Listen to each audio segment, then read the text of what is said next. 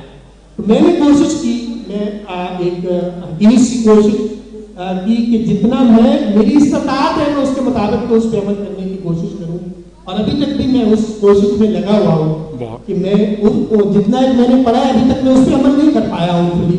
میری کوشش یہ ہے کہ میں اس پہ جتنا ایٹ لیسٹ میں نے پڑھا ہے اس پہ عمل کر سکوں. اور میری آپ کے لیے بھی یہی بہت شکریہ کہ جو کچھ ہم کتابوں میں پڑھ رہے ہیں ایٹ لیسٹ وہ ہمارے کردار میں نظر آنا چاہیے. بہت شکریہ, بہت شکریہ, ماشاءاللہ, جزاک اللہ. یہ تھے برادر عابد, انتہائی جسارت معاف تمام مہمانان کے سامنے, کیونکہ وقت بہت ہی قلیل ہے نماز مغرب میں. اس سے پہلے میں چاہوں گا ہر مہمان سے کم از کم ایک سوال ضرور لیتا جاؤں, اور آپ تمام سینئرز یہاں رہیں گے. کچھ کویسچنز آڈینس کی طرف سے بھی آ رہے ہیں, لیکن آپ جیسے ایک خوبصورت گلدستے کا یہاں بیٹھ جانا اکٹھے, ڈفرینٹ شعبات زندگی سے تعلق رکھنا اور تنظیمی طور پر اپنی زندگی میں فعال رہنا, اور آج یہاں پہ بیٹھے ہونا ان دوستوں کے لیے بہت ہی موٹیویشن کا باعث ہے. میں ویلکم بھی کرتا ہوں برادر شوکت شرازی صاحب کو, جو کہ ایک CP ہیں ISO کے, اور جن کا ٹینیور 93 سے 95 یعنی 95 سے پھر 96, یعنی وہ حضرات جس میں شہید ڈاکٹر خود تنظیم میں موجود تھے, وہ وقت میں ساتھ بھی رہے. میرا ان سے سوال کچھ یوں ہے, ماضی میں ISO کا بالخصوص لیڈرشپ پاکستان کے اندر ڈیفرنٹ انسٹیٹیوشنز میں اور ڈیفرنٹ فیلڈز میں سوسائٹی میں کردار اور اس کے اثرات, اس عنوان سے آپ روشنی ڈالیں.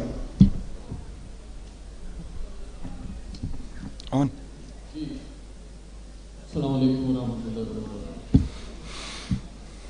بڑا اہم سوال, اور جب ان دوستوں نے میری طرف یہ سوال بھیجا تو مجھے پڑھ کے بہت ہی خوشی ہوئی ماشاءاللہ, اور یہ محسوس ہوا کہ کم از کم مرکز کی سطح پر اس سوال کو اور اس چیز کو اہمیت کہ آیا امامی اسٹوڈنٹس آرگنائزیشن نے سابقہ میں ملکی حوالے سے اور مختلف شعبہ زندگی میں لیڈرشپ پیدا کرنے کے لیے کیا کردار ادا کیا, اور سوال کا دوسرا یہ ہے کہ فیوچر میں what type of mindset and strategies required for you to provide leadership. ماشاءاللہ.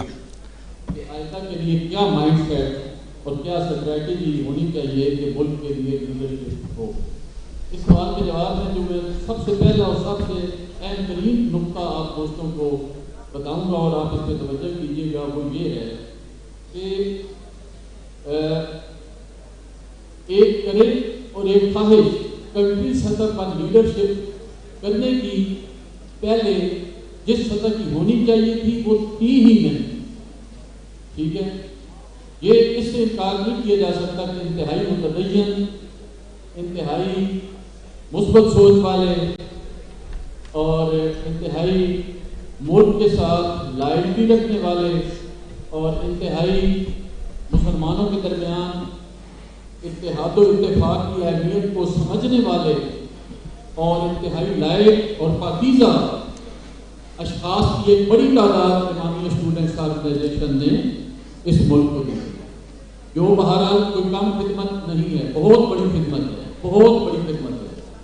البتہ اس میں یہ ہے کہ اگر کوئی خود سے یا ایک سطح کی ڈسکشن کے بعد اور آپس میں گفتگو اور مشاورت کے بعد کئی سطح پر لیڈرشپ ڈیولپ ہوتی رہی ہے کسی کی ذاتی صلاحیتوں کی بنیاد پر اور جس کی بیک پر یہ ساری اچھی خصوصیات تو تین جس کا میں نے ذکر کیا ہے تو وہ ضرور ہوا ہے. لیکن جو ایک باقاعدہ تحریک کے طور پر اس چیز کا احساس کرنا کہ we can lead the nation, یعنی ہم بھی نیشن کی لیڈ کر سکتے ہیں. اور اس سے اگلا پوائنٹ یہ ہے کہ نیشن کو یعنی اس ملک کو، اس پاکستان کو ایک اچھی پاکیزہ لیڈرشپ اور نیکسٹ لیڈرشپ کی کتنی ضرورت ہے، اس کا جو احساس ڈیولپ کرنا ہوتا ہے اور جس کے لیے باقاعدہ تحریک چلانی ہوتی ہے، باقاعدہ موومنٹ چلانی ہوتی ہے، وہ اس سے پہلے نہیں. لیکن میں کہوں گا کہ یہ انتہائی اہم بات ہے.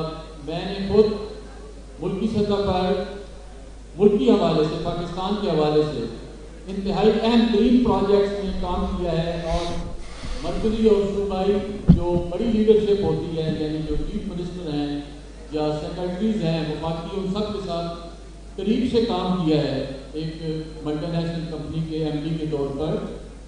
تو اس کے علاوہ بھی جو آپ کے دوست ہیں جو اس سطح پر کام کر رہے ہیں، یہ کرتے رہتے ہیں، وہ شاید آپ کو بتائیں اور انہیں آپ کو بتانا چاہیے. اور اس مرکزی وزارت کی میں سمجھتا ہوں بہت بڑی ذمہ داری ہے کہ اپنے نوجوانوں میں یہ اپگریڈ ڈیولپ کرنا چاہیے کہ آپ کی ضرورت ہے اس ملک کو. یعنی آپ کی ضرورت سے مراد میں یہ کہوں گا کہ باقیوں سے، باقی مکاتب فکر سے ہٹ کر آپ کی زیادہ ضرورت ہے. بات میری سمجھ آ رہی ہے؟ غور سے ذرا سنیے. آپ کی زیادہ ضرورت کیوں ہے؟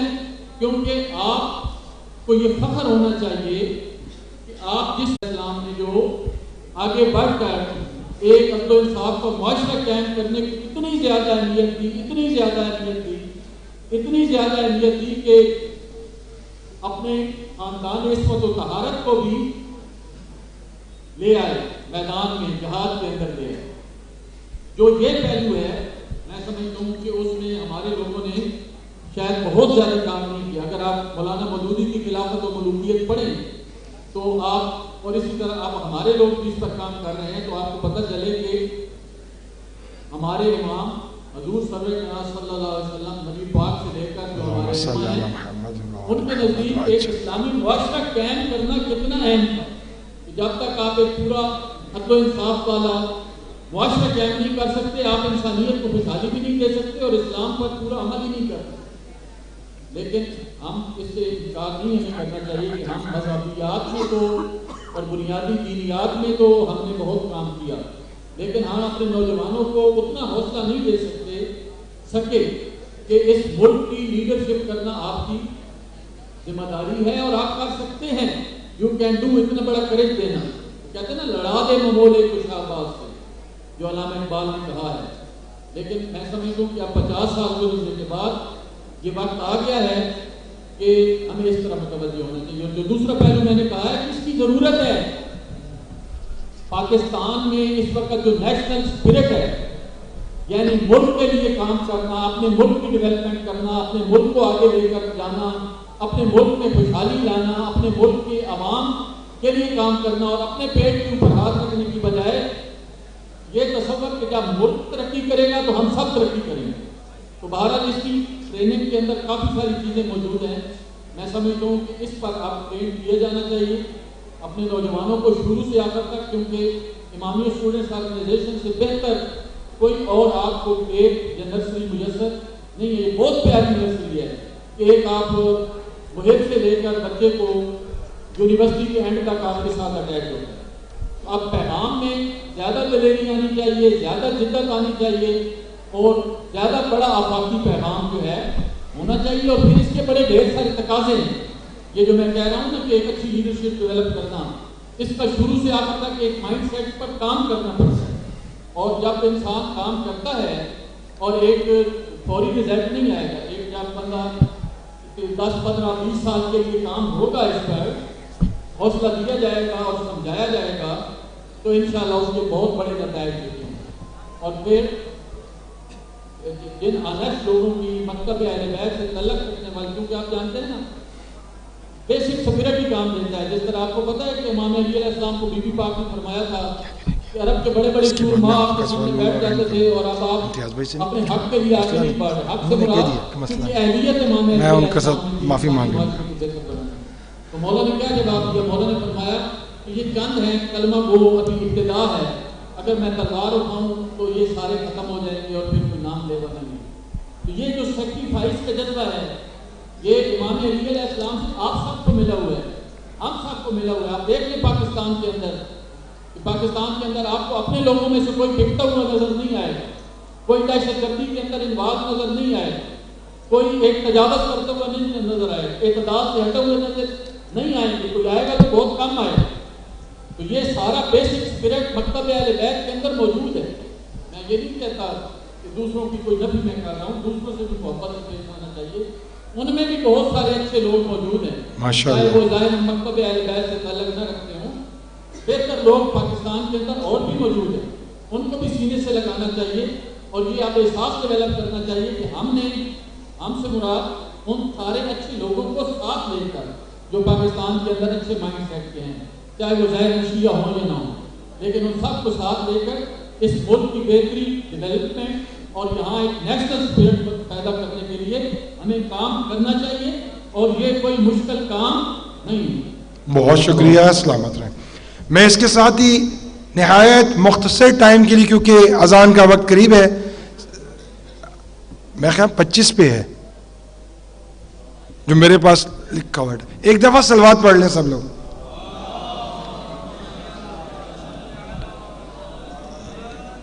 میں امید کرتا ہوں کہ اگر مہمان حضرات کو بلایا گیا تھا کسی ایک سے کوشچن نہیں کروں گا، وہ درگزر کریں گے.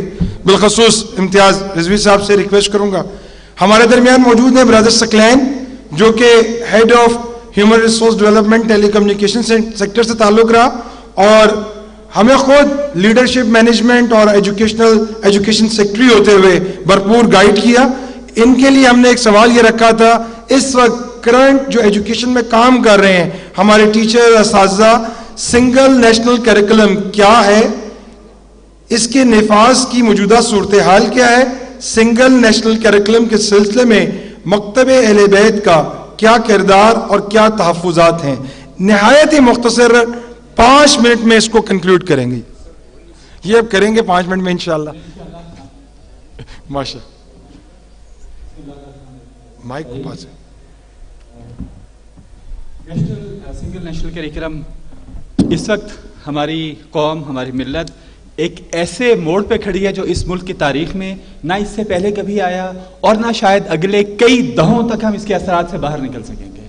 وہ کتابیں جو ہم نے پڑھیں آج تک، آپ نے کسی اچھے سکول میں اور میں نے کسی ٹاٹوں والے سکول میں، وہ سب کتابیں آج کینسل ہو چکی ہیں. آج نیا کریکولم بن چکا ہے اور یہ نیا کریکولم کلاس 1 to 5 بن کے پورے پاکستان میں لگ چکا ہے. یہ ایک بالکل نئی اپروچ کے ساتھ پورے پاکستان کے سارے سستے، امیر، غریب سب سکولوں میں، پاکستان کے سارے دینی مدارس میں کلاس 1 سے لے کے 12 تک اب سے آن ورڈ سب بچے ایک ہی کریکولم کو فالو کریں گے. اس کا نام ہے سنگل نیشنل کریکولم. پاکستان کے لیے بہت ہی خوشائند، بہت ہی اچھی بات ہے کہ تمام صوبوں کے لوگ، تمام مسالک کے لوگ، تمام ڈفرینٹ سوچ رکھنے والے لوگ ایک ہی چیز پڑھیں گے، ہماری قومی نیشنل سوچ، یکجہتی، ہم آہنگی ڈیولپ ہوگی. مکتب تشیع کا اس میں کیا کردار ہے؟ پہلے بتاؤں کیا کردار ہونا چاہیے. مکتب جعفریہ کے بانی کا جو کردار معاشرے میں تھا وہی ہونا چاہیے دوسروں کے ساتھ، یا دوسرے مکاتب فکر کے، دوسری سوچ رکھنے والے افراد، دوسرے مکاتب فکر کے بانی، یا مکتب جعفریہ کے بانی حضرت امام جعفر صادق کے شاگرد تھے براہ راست، یا ان کے پوتا شاگرد تھے، ان کے شاگردوں کا شاگرد. مکتب تشیع کا کردار سنگل نیشنل کریکولم میں یہی ہونا چاہیے کہ جب گورنمنٹ نے اتنا مثبت قدم اٹھانے کا فیصلہ کر لیا تو باب العلم کے ماننے والوں کو سامنے آنا چاہیے اور بتانا چاہیے کہ نبی اکرم صلی اللہ علیہ وآلہ وسلم کی بعثت کا یہ مقصد تھا، تعلیم و تعلم، تعلیم و تربیت، اور اس تعلیم و تربیت کے لیے یہ کریکولم مکتب اہل بیت کی تعلیمات کے مطابق یہ سامنے ہے، اس کو فالو کریں. مکتب اہل بیت کے ماننے والوں نے، ہم نے کیا رول پلے کیا؟ رول یہ پلے کیا کیا کر سکے، یہ کر سکے کہ فقط اسلامیات کے سلیبس میں ہمارا ایک نمائندہ ہے ایڈوائزری کمیٹی میں، زیرو ڈرافٹ کوئی اور بناتا ہے، ہمیں دیا جاتا ہے، ہم فقط اسلامیات میں، چوں یہ غلط لکھا ہوا ہے، یہ حدیث یوں نہیں ہے، یہ شخصیت یوں نہیں ہے، یہ واقعہ یوں نہیں ہے، فقط چند اعتراضات پیش کرنے کی پوزیشن میں رہے ہیں اور بس. باقی سارے کریکولم سے اردو، اسلامیات، Urdu, science, social studies, English, کسی سبجیکٹ سے مکتب تشیع کا من حیث القوم کوئی تعلق نہیں ہے. اور ہمارے اس تعلق نہ رکھنے کی، نہ رکھ سکنے کی وجہ سے ہماری سائنس کے نصاب کے شروع میں لکھا گیا کہ science will be religion free. ابھی بات ہو رہی تھی کہ اسلام کا صحیح چہرہ، اسلام کا دفاع کا پہلا مورچہ ہم ہیں. کوئی اور برداشت کرے یا نہ کرے، ہم کیسے برداشت کر رہے ہیں کہ سائنس میں آپ تمام کانسیپٹس پڑھائیں کہ کائنات کیسے بنی، تمام نظریات بنائیں تخلیق کائنات کے، فقط خالق کائنات کا نظریہ، تھیوری آف انٹیلیجنٹ ڈیزائن وہ والی نہ پڑھائیں جس میں آپ کہتے ہیں کہ کائنات بنانے والا ایک حکیم ہے، ایک عاقل ہے، ایک انٹیلیجنٹ ہستی ہے جس نے اس کائنات کو اپنی پوری انٹیلیجنس کے ساتھ، سمجھداری کے ساتھ، دانش کے ساتھ اس کو ہم آہنگ طریقے سے تخلیق کیا. فقط یہ نہ ہو، ریلیجن فری ہونے کا مطلب ہے، اور تمام نظریات کائنات کے برائے. یہ تو آپ نے ورڈ ویو چینج کر کے رکھ دیا. کیا اسلامی جمہوریہ پاکستان میں یہ کریکولم ہونا چاہیے؟ یہ ہمارے الگ رہنے کی اس پروسیس سے نتیجہ نکلا.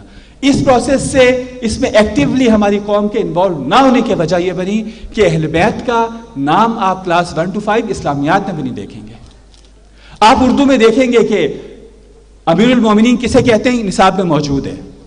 ام المومنین تعریف موجود ہے، صحابی تعریف موجود ہے. جس اسلامی اصطلاح کی سرے سے ذکر اور تعریف ہی نہیں ہے وہ اہل بیت.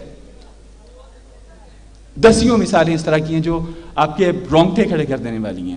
اس سب سے ہم یہ بہت آسانی سے دیکھ سکتے ہیں کہ اس وقت جو کریکولم بن رہا ہے یہ ان اہداف کی خاطر نہیں ہے جن اہداف کی خاطر نبی اکرم صلی اللہ علیہ وآلہ وسلم کو مبعوث کیا گیا تھا. امت بنانے کا جو فریضہ، ریاست مدینہ کا جو کام ہم کر رہے ہیں، ہماری گورنمنٹ کر رہی ہے، یہ نصاب اس کے تقاضوں میں پورا نہیں اترتا. علامہ اقبال فرماتے ہیں کہ سبق پھر پڑھ عدالت کا کیا تھا، سبق پھر پڑھ دیانت کا، شجاعت کا، عدالت کا. یہ 3 ویلیوز ہیں جو بیان کی. آپ یقین کریں گے کہ نہ عدالت ویلیوز لکھا ہوا ہے کہ کون کون سی ویلیوز اس کریکولم کے اہداف میں شامل ہیں. ان ویلیوز میں نہ عدالت ہے نہ شجاعت ہے. سو پھر یہ امامت کا سبق نہیں پڑھا رہی. سو اگر ہم یہ چاہ رہے ہیں کہ ہماری قوم دنیا کی امامت کرے اور ہماری پاکستانی قوم دنیا میں ایک باعزت اور لیڈنگ رول پلے کر سکے، یہ کریکولم کمپیٹیبل نہیں ہے. اور اس کی وجہ یہ کہ ہماری ملت نے جو مکتب اہل بیت سے براہ راست مستفید ہوتی ہے اور جس کے پاس اس علم کا اور اس انٹرنیشنل تجربات کا ایک خزانہ موجود ہے، اس نے پاکستان کی قوم کو اس سے مستفید کرنے میں اپنا حق کہ محقہ ادا نہیں کیا. حدیث پہ ختم کرتا ہوں کہ من اصبح ولم یہتم بامور المسلمین فلیس منا. جو اٹھا اور جس نے صبح کی اور اس نے امور مسلمین کا اہتمام نہیں کیا وہ ہم میں سے نہیں ہے. ایسا ہی ہے. یہ اہم ترین امور مسلمین میں سے تھا جس کو من حیث القوم اگنور کرنے کے ہم مرتکب ہو رہے ہیں. میں اب اس گفتگو کو نہیں کر سکتا, وقت ختم ہے, کہ ہم کیا کریں. خدا توفیق دے کہ انشاءاللہ اس موضوع کو ہم اپنی محافل میں زندہ رکھیں اور اپنے علماء سے, اپنے لیڈر سے, اپنے ماہرین سے اس موضوع پہ رابطے میں رہیں, پوچھتے رہیں کہ ہمیں کیا کرنا چاہیے. ہر فرد کی اس میں ایک ذمہ داری ہے. والسلام علیکم ورحمۃ اللہ. ماشاءاللہ, جزاک اللہ یہ برادر سکلین. اور اسی کے ساتھ ہم اپنی اس مجلس کا باقاعدہ اختتام دعائے سلامتی میں زمانہ سے کریں گے. لیکن اس سے پہلے میں ریکویسٹ کروں گا برادر عابد بنگس سے, جو کہ ہمارے ساتھی سی بھی ہیں, وہ یہاں پر تشریف لائیں اور ہمارے مہمان حضرات کو یادگار شیٹ پیش کریں, جو کہ خود اس وقت پی ایچ ڈی کر رہے ہیں اپنی مینجمنٹ میں, اور بڑی محبت کی انہوں نے اپنے فائنل دنوں میں نکال کے آپ سب لوگوں کی یادش بغیر کے لیے یہاں پہ حاضر ہوئے. بہت بہت پلیز. سب سے پہلے میں ریکویسٹ کروں گا برادر عابد کو شیٹ پیش کریں. ڈاکٹر عابد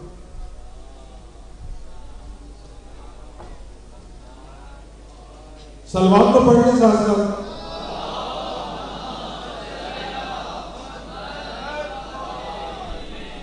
میں اس کے ساتھ ہی ریکویسٹ کروں گا برادر سکلین کو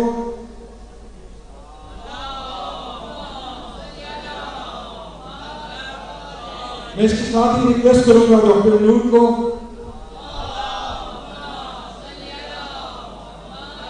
میں اس کے ساتھ ہی ریکویسٹ کروں گا ڈاکٹر نثار ہمدانی صاحب کو شریف پیش کریں.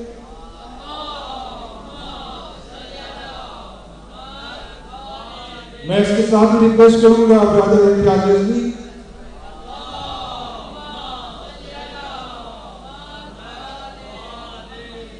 میں اس کے ساتھ ہی ریکویسٹ کروں گا برادر شوکت شرازی صاحب کو شریف پیش کریں.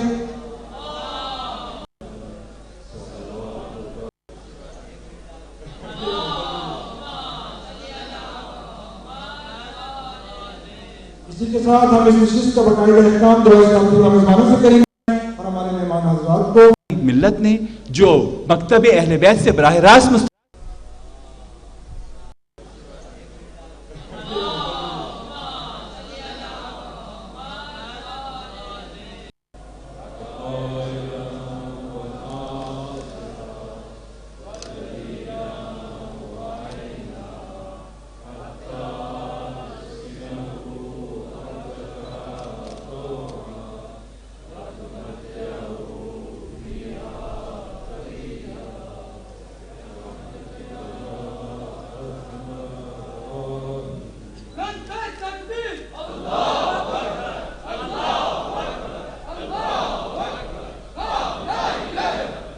مرداباد عامری مرداباد مرداباد مرداباد دشمن بلاد